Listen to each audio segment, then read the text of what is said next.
బీసీలు మరీ అంత చైతన్యవంతమై గొంప గుత్తగా బీసీలకే ఓట్లేసుకునే అంత చైతన్యం మా వర్గాల ప్రజల్లో ఇంకా రావడం కోసమే మా ప్రయత్నం.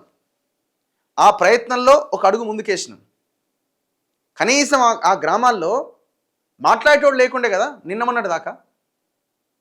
మీరు ఆ ప్రాంతంలో ఆ గ్రామంలో ఏం చేద్దాం అనుకున్నారు? ఎలక్షన్ యునానిమస్ చేద్దాం అనుకున్నారు. యునానిమస్ చేయకుండా అడ్డుకొని పోటీ చేసి ఎంతో కొంత ఓట్లు చదువుకున్న బిడ్డ ఆ యాదవ బిడ్డ సాధించింది.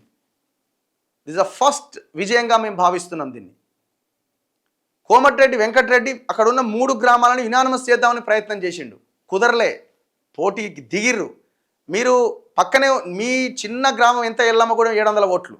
పక్కనే ఉన్న మామిడాల గ్రామం అదే కోమటిరెడ్డి అనుచరుడు శ్రీనివాసరెడ్డి పోటీ చేస్తే ఎస్సీని అక్కడ బరిలోకి దింపి జనరల్ స్థానంలో ఎస్సీని బరిలోకి దింపి బహుజన వర్గాలన్నీ కలిసి శ్రీనివాసరెడ్డిని ఓడగొట్టినాయా లేదా? నీ పక్క ఆనుకొని ఉన్న ఊరే కదా సందీప్ రెడ్డి.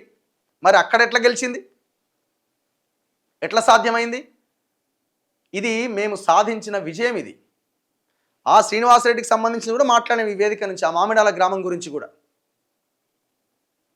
మీరు అనుకుంటున్నారేమో ఇక మాకే ఓట్లేసిరని. ప్రజలు భయపడి ఈ అరాచకాన్ని ఇప్పటికిప్పుడు మనం మార్చలేము, ఏం చేయగలుగుతాం మనం అని భయపడి మీకు కొంతమంది ఓట్లేసి ఉండొచ్చు. కానీ పోటీలో నిలబడ్డారు చూసిర్రా? ఈ పోటీలో నిలబడ్డం ఇప్పుడు స్టార్ట్ అయింది. భవిష్యత్తులో ఖచ్చితంగా గెలవడం కూడా స్టార్ట్ అవుతుంది.